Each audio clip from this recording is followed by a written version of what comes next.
Hey friends, welcome back to another installment of Built by Us, a video series built by and for the people.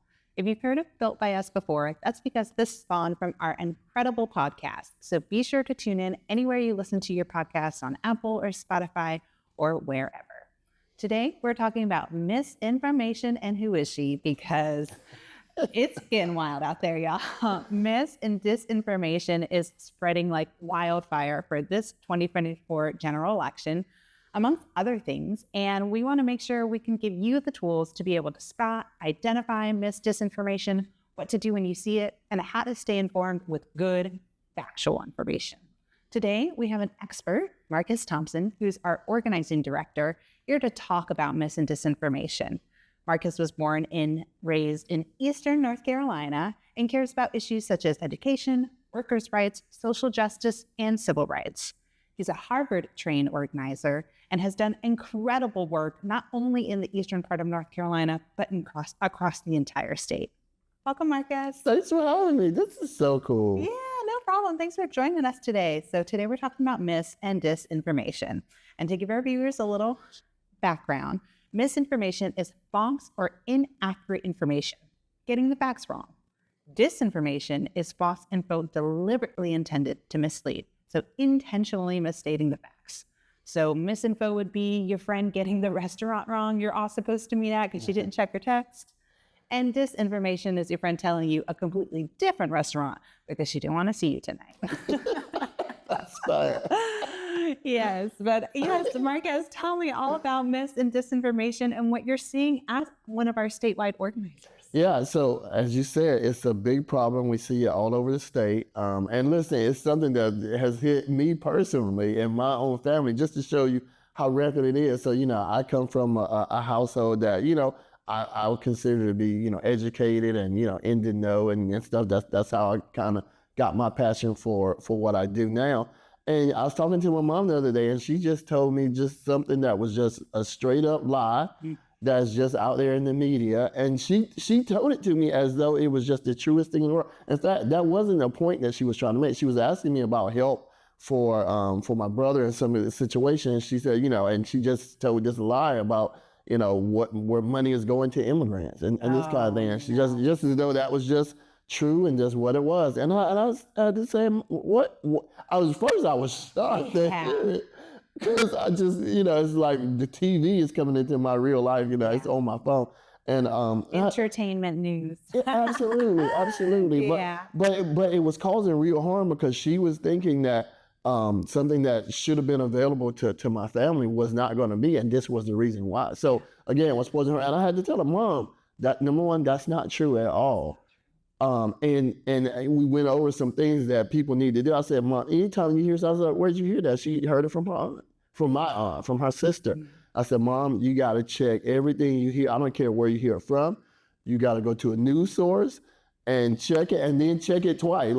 Just because you see it in one place, unless I see something in multiple places, trusted places, I don't trust it. And I definitely don't say it. I say, because you don't know what's true in this day. You have to be very vigilant about the truth in this day and age. So anyway, so then after I told her that, she was like, well, what about this? What about that? There were about 3 things that she told me other than that were also falsehoods that she was now questioning because she realized that wasn't true. And so hopefully people hearing this conversation will think about some of the lies that they might have been told, or at least check where you heard stuff and if it's true, because you don't want to go around believing something that's not true. Yeah, we can't be careless with the truth. Yeah. Yeah. Yeah, we got to be in it. We got to know it. We can't just read a headline either. You read the headline, you're like, okay, that's real. Let me go and talk about that with my friends or put that up on X, Twitter, etc. And yeah, you've got to double check, triple check. And then where you're checking, I think, is important too. Yeah. We've seen a lot of brand new ways that news is consumed. You might be seeing this on YouTube. You might be seeing this on TikTok. We hope that you're tuning in where you want to get your information and news. And those are new ways now. Yeah, and so absolutely. People are becoming credible, and appropriately so in some ways, but then also in ways that is just meant to intentionally cause division. Absolutely. And spread hate and make people kind of mistrust the processes that have been the lay of the land in America for many, many decades, if not, centuries, when we're talking about our state's constitution Yep. or the way that the government is ran, and our elections here in North Carolina. How do you see mis and disinformation undermining specifically our elections? Yeah, so exactly what you said, when there's information out there that's false, and again, purposely so, it makes people feel like things like their vote doesn't count, Yeah. or that elections are being stolen and this kind of thing. And so it causes people, again, not to trust the election process. And so then they're either least likely to vote or not to trust the results of an election. Yeah. And so then, and just think, I mean, it's a true feeling, it's a legitimate feeling, if something as important as your vote or in the election results, if that was false, I mean, yeah, you should be up in arms about it. You should care about that. But it's not, when these things are being undermined, well, now you can come to these conclusions falsely. So now you're mad about something that's not true. And then you can take actions based upon a lie. And so action might be appropriate if the underlying premise was true. But because it's not true, then people are taking all kinds of crazy action, suing the government and stuff behind false pretenses. And so that wastes our time, that wastes money, Yes. and we, the taxpayers, have to pay for that. So when these lies are acted upon, it hurts each and every one of us. Yeah, you make really good points about how people take action on false pretenses. And I think when we think about mis and disinformation, particularly disinformation, so that's like propaganda and intentional and deliberate lies and misconception. When people use disinformation to either move or motivate, I mean, what we saw in 2020, which amounted to political violence, and what we're hearing across the political spectrum right now, whether it's for anti-immigrant hate or undermining our elections process, we know that those bad actors are doing that on purpose. On purpose. Right? So they're not trying to get you the truth or otherwise. They're trying to stoke this little bit of fear into something bigger. Yes. And that's where it becomes dangerous. Right. Yeah. Absolutely right. And again, when you talk about the motives of disinformation, you have to just take a step back and say, what is the agenda what is it causing them to want to lie to me? And so if people want to sow seeds of distrust for our elections, well, why is that? What's the motivation behind it? And just think, and they're doing it on purpose. Again, it's not a legitimate question or skepticism, which can be healthy, but it's a lie put on purpose because, not everyone values democracy the same way that you might. And so that's why they will undermine those structures and those institutions. Yeah, that's really true. I think everybody, particularly in this election, right? We say this is the most historic election. It's like, damn, this is the most historic election. Like y'all thought 2020 was something, and here we are in 2024, reeling and dealing with the outcomes and the miss in the election denial, the election sabotage that we saw in 2020, carrying forth now. And you talked about lawsuits and things like that. There are lawsuits here in North Carolina from certain politicians or lawmakers. And what we're seeing is those lawsuits are being compounded with disinformation. Absolutely. To set the stage for certain politicians to potentially lie and lash out and become frustrated, potentially for outcomes and results that won't go their way. That's right. And so I could understand if you could feel a certain way about, okay, I'm waiting for the election results, or there might be a delay. We think about our folks out west. Yeah. We're filming this a week or so after Hurricane Helene ravaged and devastated Western North Carolina. Over 25 counties have been affected. And there are rule changes that are happening to support those folks to be able to vote and be able to safely get to a polling location during early voting or not. And then there's politicians that are weaponizing and spreading more mis and disinformation. And no matter if that's a red or blue county, those votes matter. Absolutely. And so it's so frustrating that even in amongst devastation, dis and misinformation are being weaponized. And I'm going to tell you, it's the most disheartening thing, the most disgusting thing is when you think about how just naturally in a disaster like that, there will be some misinformation. People will get things wrong.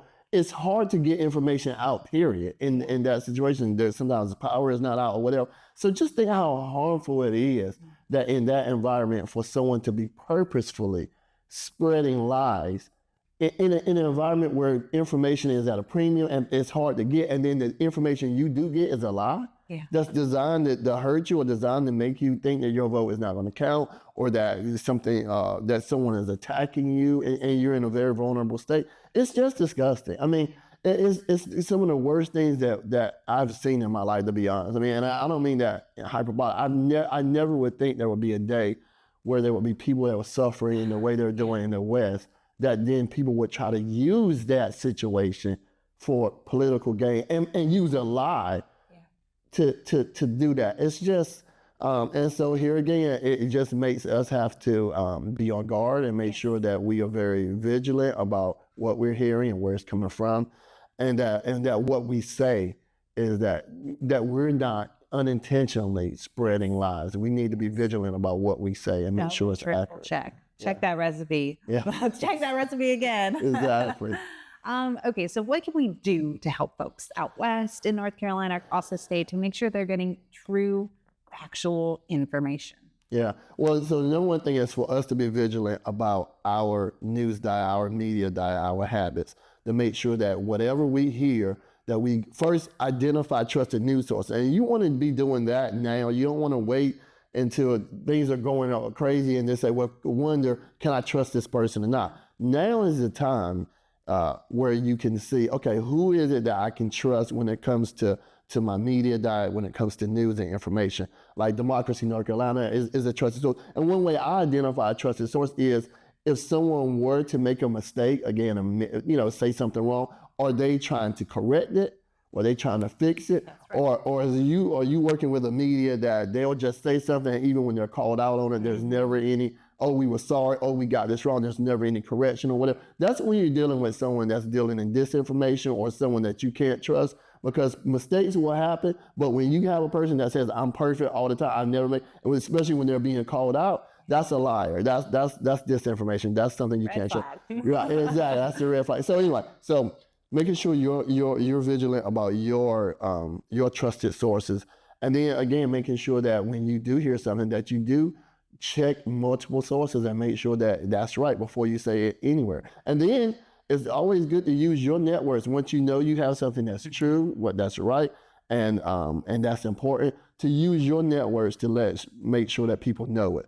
And that's about everything, especially election this time of year. You are a trusted source. You want to be a trusted source for your network. You want to be someone that people say, oh, if Marques said it, I know I can trust it. So that's how you can be. And if you become that for your community, then you really are doing your community a service, because there are not many people that people can trust. I think you make a really great point. I think some of it might, like your aunt, right? Your aunt talking to your mom. Right. She believed that because that's her sister. That's right. Yeah, and it wasn't your sister's fault, right? She was, in that moment, that was misinformation. She was misinformed, and she was just trying to tell your mom, hey, I heard this, this, and this. And what they could have maybe done as a next step is see if that was a credible piece of information that they found. Yes, absolutely. Yeah. And I think one thing that I like to do is if I hear something, because I'm on TikTok all the time, I'm looking at things and stuff. And if I do see something, I go into Google, or I go into my favorite search bar, and I enter in that topic. And then is the Associated Press talking about, right? A big old established news program, right? Or is for us here in Raleigh, the News and Observer, an established print newspaper talking about it. And if they are, that's a sign to me that, okay, what they talked about is online or on TikTok is true. Yeah. Or the topic itself is true. Mm-hmm. They might have had a bias about that topic. That's right. But at least the core topic of what we're talking about is true. Absolutely. And I think what people can do as well, if they spot mis or disinformation, is like report it. Yeah. We've got a tip line. So demnc.co/tipline. And it's called Junkopedia, where our national partners at Common Cause are hosting across the states and here in North Carolina a tip line for you to be able to spot bad, mis, or disinformation, take a screenshot of it or write down where you saw it, and report it so we can track where that mis and disinformation is happening and seeing if it's being centralized in places. Is it really happening a ton out west? Is it really happening in a Black community or a Latin community? And then be able to start to track those trends and get actual factual information out to those folks, because we know they're being targeted and that happens. Yeah, it's so comforting to know that those misinformation or disinformation is being tracked. That's so comforting to know, and to know that we can help to make sure that happens, whatever we spot. So we don't have to be passive and just say, oh, this is so terrible, and just, feel like a victim or whatever, but there's something proactive that we can do about it. That's awesome. Yeah, screenshot, get them receipts, submit it to demnc.co/tipline and help your friends out. Yeah. Help your friends out. Be a trusted news source. You are the trusted news source. Anything else that you'd like to tell our viewers today about mis and disinformation and how they can just better prepare themselves for the election that's in a couple weeks? Well, I always, anytime we're talking about a topic that can be, like this, it can feel overwhelming. And the thing I would end on is that not to be overwhelmed. Again, if you can take simple steps to be able to handle this problem. It is worse than it has ever been. There's more media out here than ever. But by just taking the simple steps, as you said, finding a trusted source, making sure that before you pass along information that you double check it, that you take that responsibility seriously, then you're doing your part. If you find any disinformation, then you can report it. So again, I think each and every one of us doing our part is the way that we can fight this. So it's not hopeless. It's not overwhelming. I think what you'll find is there are a lot of, as you said, with the tracking, that there are a few people that have these incentives to tell these lies and stuff, but it's coming from a few places, and because it can be everywhere really quickly. But if all of us do our part, we can fight against it. And I think that's comforting to me in this situation. That's right. We keep us safe. Yeah, we keep us safe. Well, thank you all for tuning into this episode of Built by Us. Be sure to check out our page. We've got plenty more episodes available to you talking about all things related to elections in North Carolina. And be sure to check out our podcast as well. Thanks so much, Marques, for joining us today. Thanks for having me. This is fun. Yeah, see y'all soon. See you later.